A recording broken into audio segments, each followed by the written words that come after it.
আজকে আমি তোমাদেরকে এই যে ছোট্ট অনুষ্ঠানটার মাধ্যম দিয়ে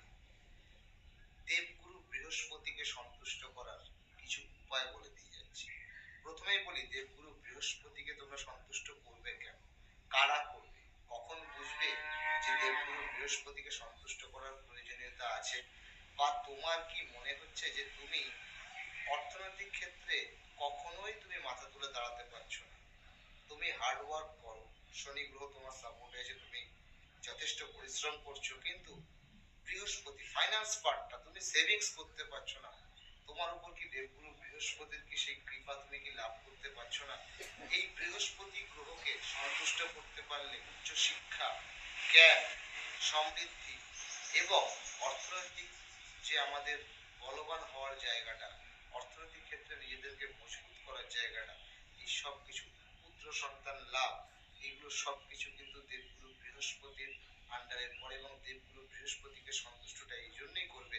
যাদের সন্তান প্রাপ্তির ক্ষেত্রে বাধা হচ্ছে। দেবগুরু বৃহস্পতির উপায়টা তারাই করবে যারা অর্থনৈতিক ক্ষেত্রে নিজেদের প্রতিষ্ঠিত করতে চাইছো কিন্তু পেরে উঠছো না। দেবগুরু বৃহস্পতির জন্য এই উপায়টা তারাই করবে যারা শিক্ষা ক্ষেত্রে একটু ভালো মার্কস পাওয়ার জন্য অনেক চেষ্টা করো, হার্ডওয়ার্ক করো, কিন্তু বৃহস্পতি গ্রহের সহায়তাটা তোমাদের প্রয়োজন, বৃহস্পতি গ্রহের সাপোর্টটা তুমি পাচ্ছ না বলেই হয়তো তোমার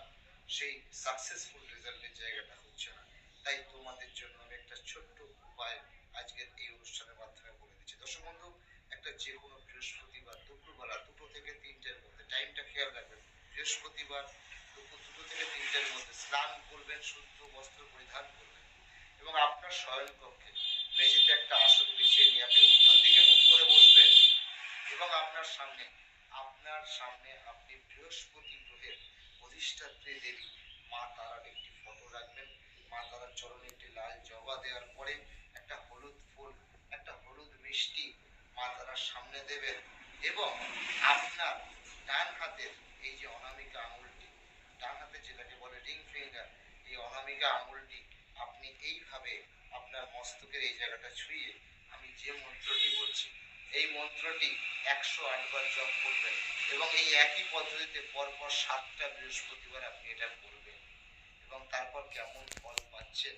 এই সমস্যাগুলো থেকে অনেকাংশে বেরিয়ে আসছেন কিনা, সেটা কিন্তু আপনাকে অবশ্যই আমার এই চ্যানেলে কমেন্টের মাধ্যমে জানাতে হবে।